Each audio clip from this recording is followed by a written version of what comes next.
Los Angeles, 1972.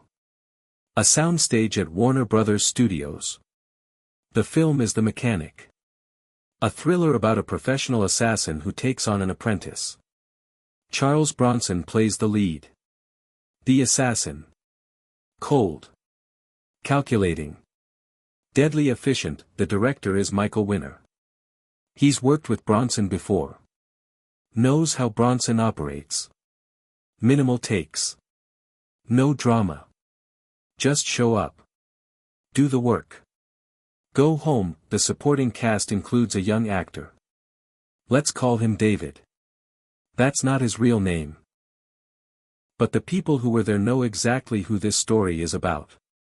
David is 26 years old. Fresh from 2 years at the Actors Studio in New York. Trained by some of the best teachers in method acting. Lee Strasberg's protege. Or at least, that's what David tells everyone. David has done some television work. A few commercials. One small film role that got him noticed. Now he's landed this part in The Mechanic.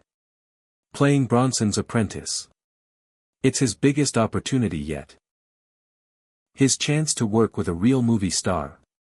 His chance to show what he can do, but David doesn't see it that way. He sees it as his chance to prove he's better than Bronson. More talented. More trained.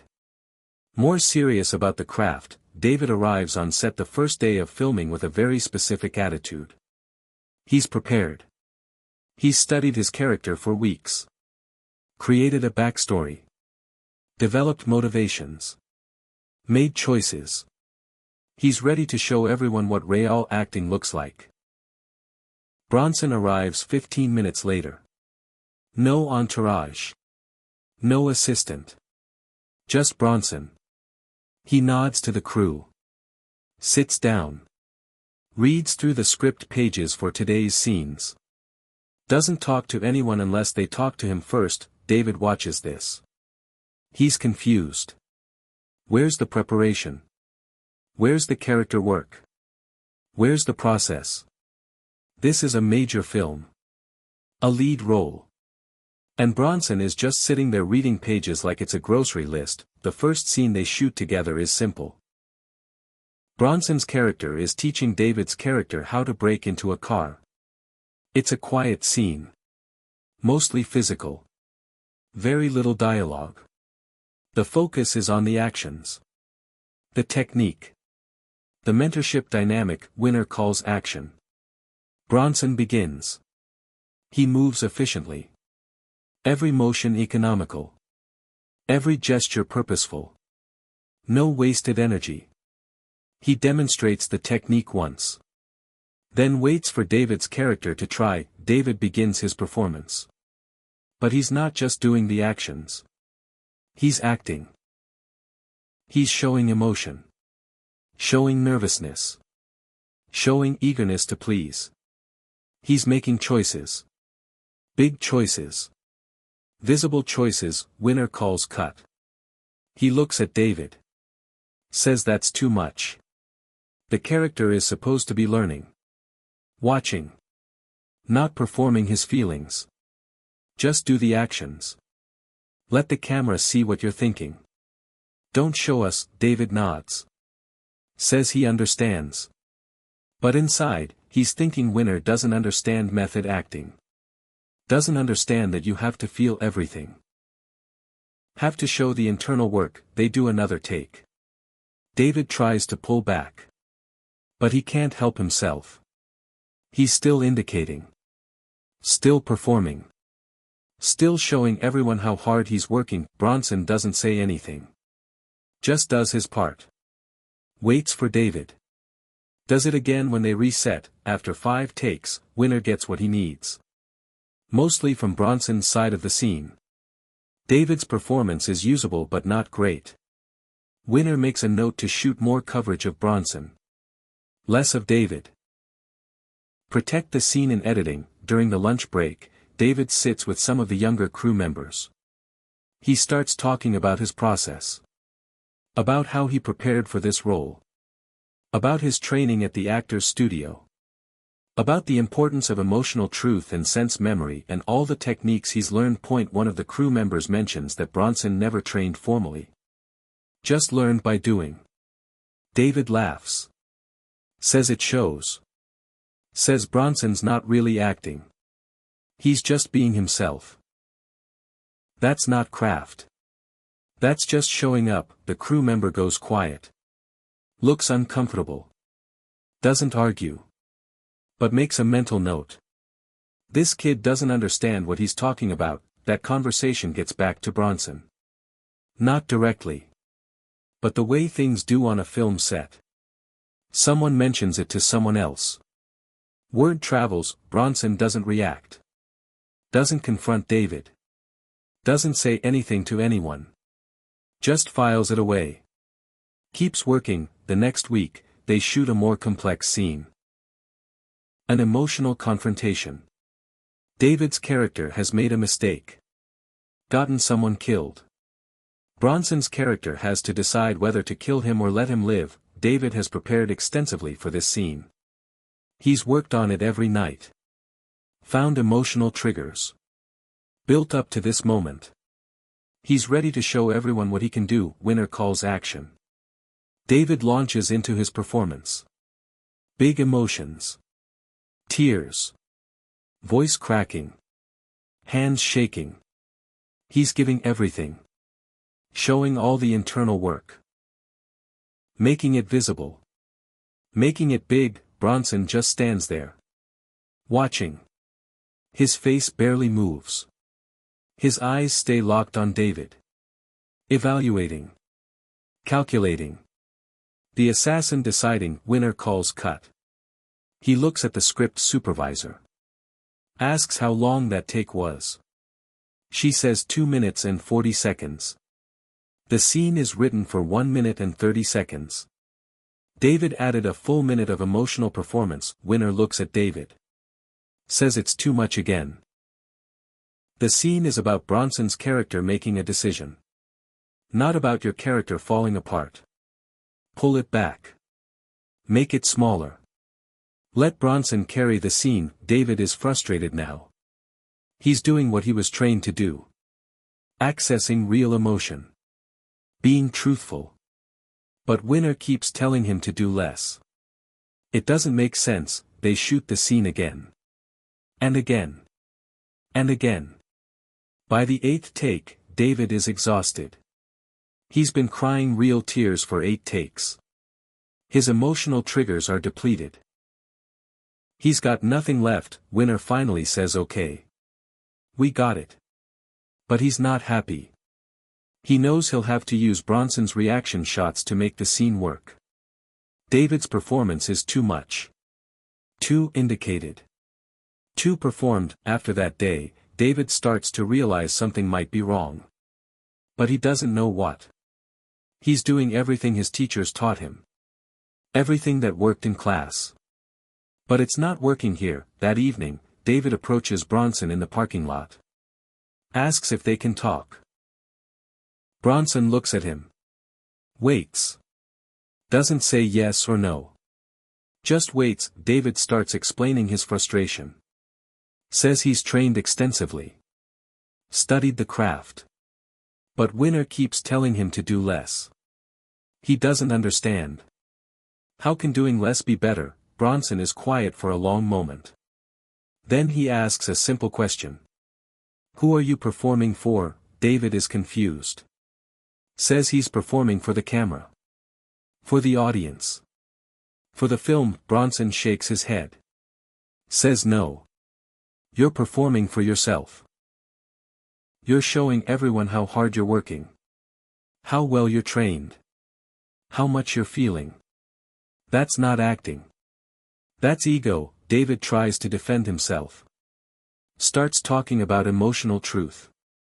About sense memory. About the method. Bronson cuts him off.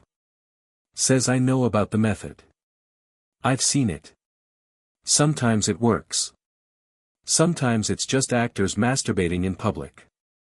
Showing everyone their process instead of serving the story. David goes quiet. No one's ever talked to him this way. His teachers praised his work. Told him he had real talent. Real commitment, Bronson continues. Says the camera sees everything. Sees when you're working hard. Sees when you're indicating. Sees when you're trying to impress someone. And the audience sees it too. They might not know what they're seeing. But they feel it. They feel that you're performing instead of being. David asks what he should do instead. How he should approach the scenes. Bronson says stop trying to show us what your character feels. Just feel it. The camera will see it. You don't need to push it out. You don't need to make it big. Just live in the moment. Trust that doing less is actually doing more, David says, but his training taught him to access real emotion.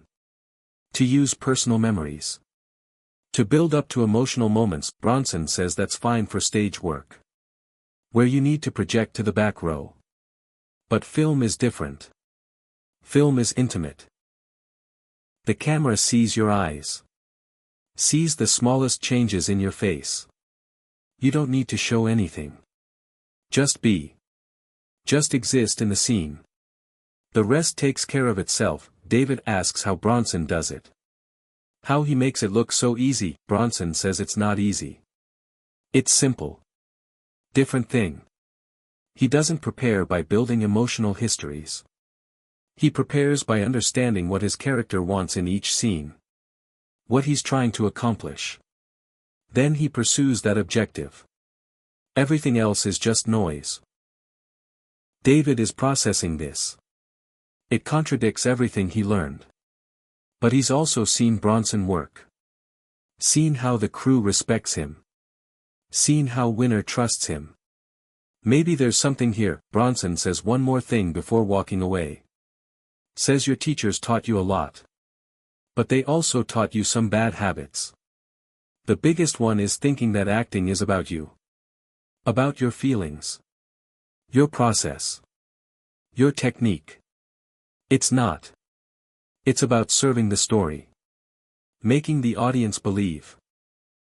Everything else is just showing off. David goes home that night and thinks about what Bronson said.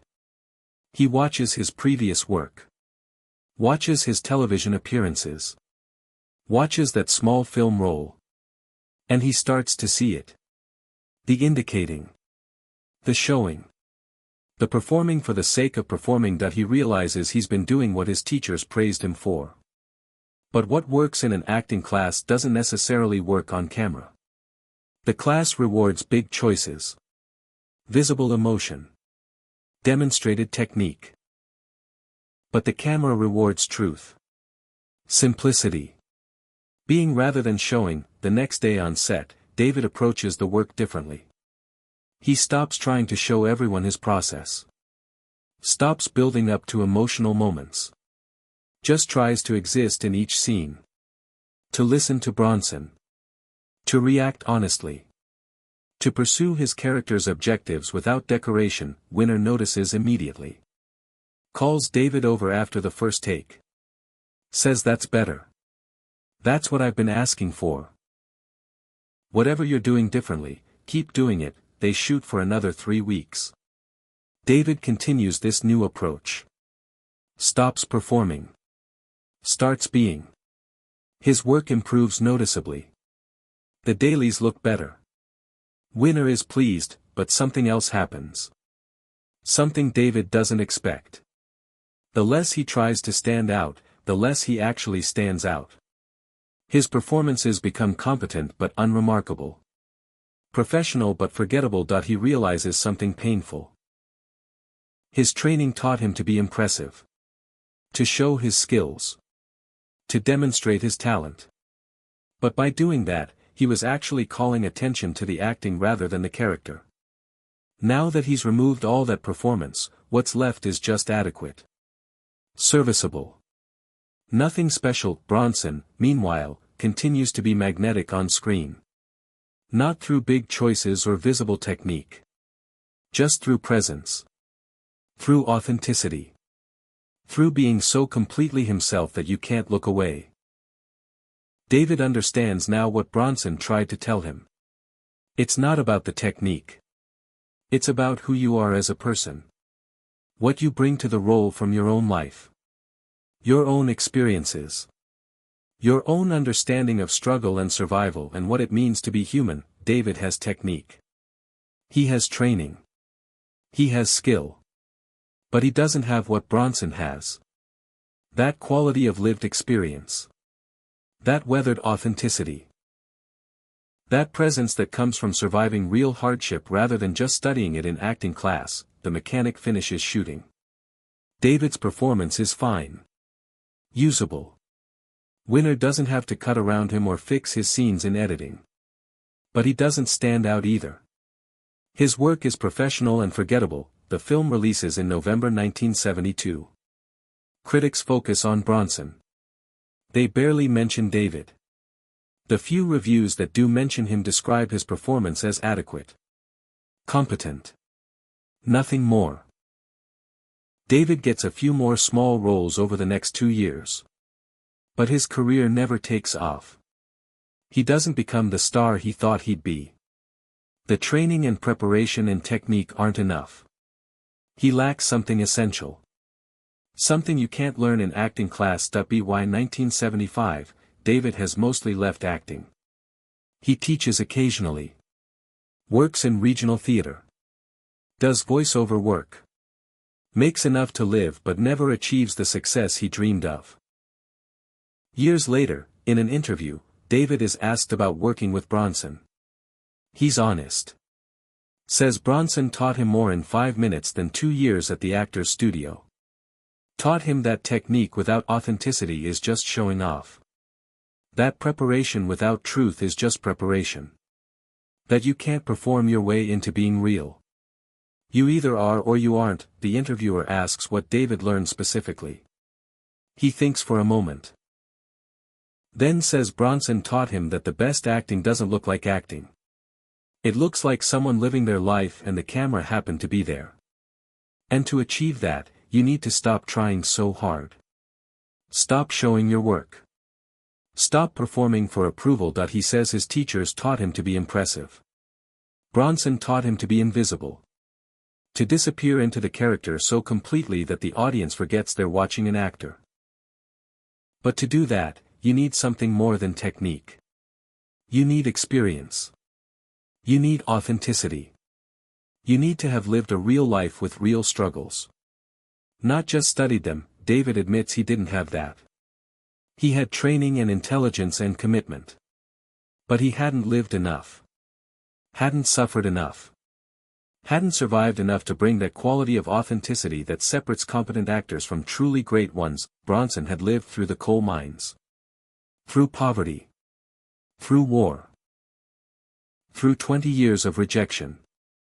All of that showed in his face and his presence and his work. David had lived through acting classes and auditions and the normal struggles of a middle-class life.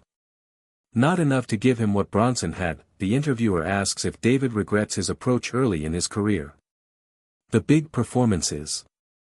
The indicated emotions. The trying to impress everyone with his training. David says he regrets the arrogance. The assumption that his training made him superior to actors who learned by doing. The condescension toward Bronson and others who didn't have formal education in acting technique. That was foolish and disrespectful and deserved the lesson he received, but he doesn't regret the journey. Says that trying to upstage Bronson and failing taught him something essential about acting and about himself. Taught him humility. Taught him that there's a difference between looking like an actor and being one. Taught him that the goal isn't to show everyone how talented you are. The goal is to serve the story and disappear into the character that he wishes he'd learned that earlier. Before he tried to impress everyone with technique instead of just doing the work honestly. But sometimes you need to fail at something to understand why you failed. And that failure becomes the foundation for whatever comes next. The interviewer asks if David ever spoke to Bronson again after The Mechanic. David says no. They saw each other occasionally at industry events. Exchanged nods. But never had another real conversation that he says he thought about approaching Bronson. Thanking him for the lesson. explaining how much that parking lot conversation changed his understanding of acting. But he never did. Felt like it would be asking for validation.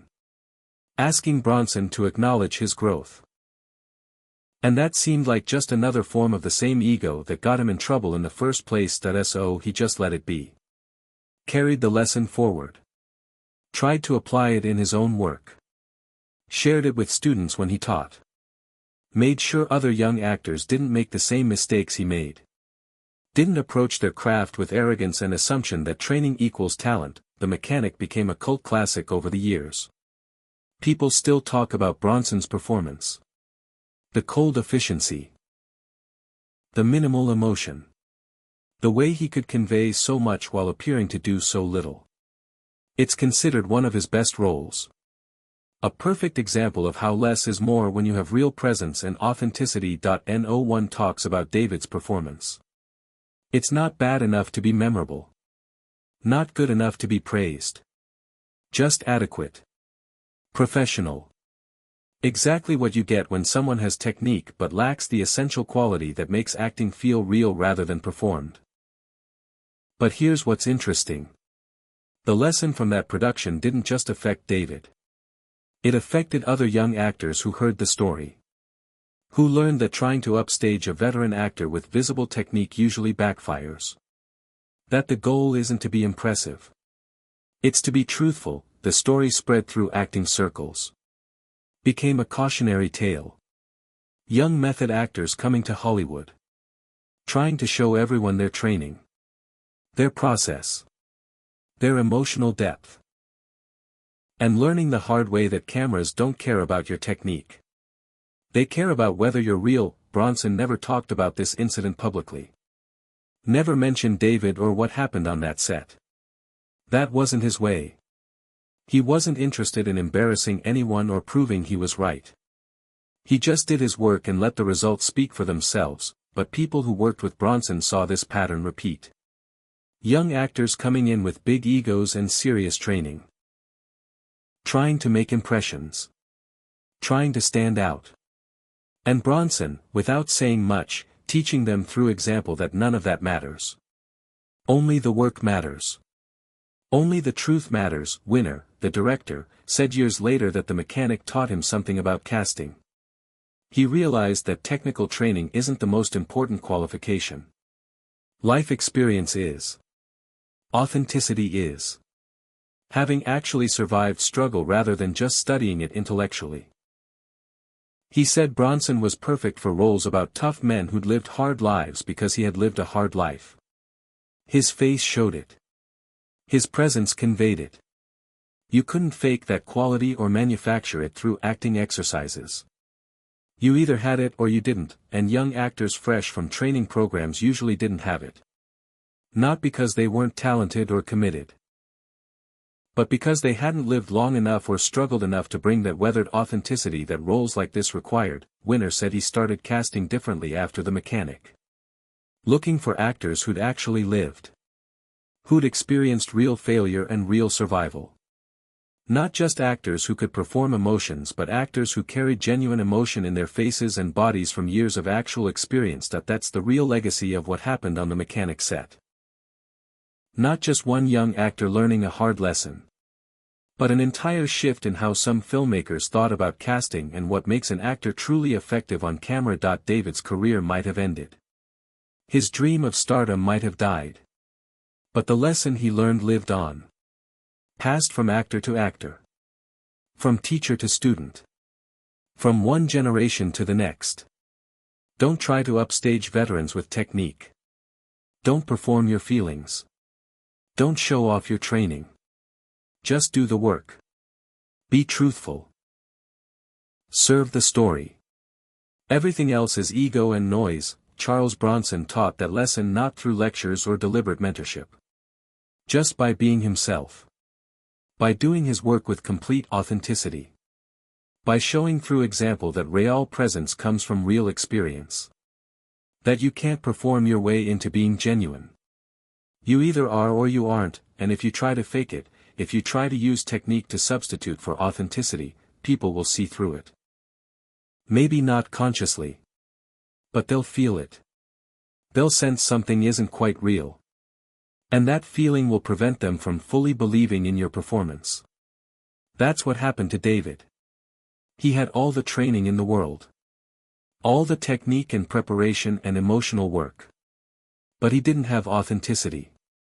Didn't have the lived experience that shows in someone's face and bearing and presence. And without that, all the technique in the world can only take you so far. So when people ask what happened to David's career, why a talented trained actor never became the star he seemed destined to be, the answer is simple. He tried to upstage Charles Bronson with performance when Bronson wasn't performing at all.